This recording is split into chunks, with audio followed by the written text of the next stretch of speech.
आज विधानसभा के लिए ऐतिहासिक दिन और पूरी छत्तीसगढ़ के लिए ऐतिहासिक और हमारे पत्रकार साथियों के लिए बहुत ही अविस्मरणीय दिन रहा है, क्योंकि आज छत्तीसगढ़ मीडिया कर्मी सुरक्षा विधेयक न केवल प्रस्तुत हुआ बल्कि पारित भी हुआ है। हमारे पत्रकार साथी जो अपने जान जोखिम में डालकर अंदरूनी क्षेत्रों में जाकर खबर लाते हैं, बहुत सारे ऐसे लेख भी लिखते हैं जिससे उनको, उनके परिवार के लोगों को खतरा बढ़ जाता है। साथ ही जनहानि के साथ धनहानि की भी संभावना बन जाती है। ऐसे में जितने भी हमारे पत्रकार हैं, चाहे वो इलेक्ट्रॉनिक मीडिया का हो, चाहे प्रिंट मीडिया का हो, चाहे पोर्टल के हों, सभी साथियों के जो ऑफिस में जो काम करते हैं वो भी, और जो गांव में काम करते हैं उनके लिए भी न केवल अधिमान्यता पत्र जारी करने का बल्कि उसे रजिस्ट्रेशन कराने की, जिसको अधिमान्यता पत्र नहीं है, और कोई प्रेस यदि कहता है कि हमारे साथ में है और जो लगातार उसमें 6 महीने के अंदर में 3 लेख लिखे हों या स्टोरी की हों, ऐसे लोग हैं जिसको इस सुरक्षा मीडिया कर्मी सुरक्षा कानून के दायरे में लाया गया है ताकि पत्रकारों के सुरक्षा हो सके। यदि उनके साथ कोई शासकीय कर्मचारी यदि दुर्व्यवहार करते हैं या फिर उनकी शिकायत के लिए भी एक समिति बनी है जिसको बहुत अधिकार संपन्न बनाया गया है, तो प्रदेश स्तर पे होगा और उसमें पत्रकार भी होंगे, उसमें अधिकारीगण भी होंगे।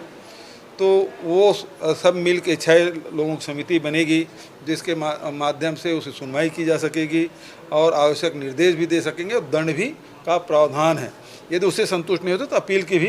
प्रावधान रखा गया है। लेकिन यदि कोई गलत शिकायत करता है तो उसके भी उसमें दंड के प्रावधान रखे गए हैं। तो इस प्रकार से देश में इसकी चर्चा भी थी, प्रदेश में इसकी बहुत दिनों से प्रतीक्षा थी। मैं इस अवसर पर जस्टिस आफ्ताब आलम जी, सुप्रीम कोर्ट के सेवानिवृत्त न्यायाधीश आफ्ताब आलम जी की अध्यक्षता में एक प्रारूप समिति बनी थी जिसके सदस्य न्यायमूर्ति सेवानिवृत्त श्रीमती अंजना प्रकाश जी, उच्चतम न्यायालय के वरिष्ठ अधिवक्ता श्री राजू रामचंद्रन जी, वरिष्ठ पत्रकार आज हमारे बीच में नहीं हैं ललित सुरजन जी, श्री प्रकाश दुबे जी, मेरे सलाहकार रुचिर गर्ग जी, महाधिवक्ता विधि विभाग के प्रमुख सचिव, पुलिस महानिदेशक, सभी इसके सदस्य थे और अनेक बैठकें राज्य में और दिल्ली में करके विभिन्न संगठनों से चर्चा करके इसका प्रारूप बनाया गया और उसके बाद इसके प्रारूप को विभाग को सौंपा गया। विभाग ने लंबे विचार विमर्श करके इसको विधेयक के रूप दिया गया और इसे राज्यपाल से अनुमति लेकर विधानसभा में प्रस्तुत किया गया और आज वो पारित हुआ है। लेकिन दुर्भाग्य ये है कि विपक्ष इसके लिए सहमति तो दिए लेकिन इसमें चर्चा में भाग नहीं लिए।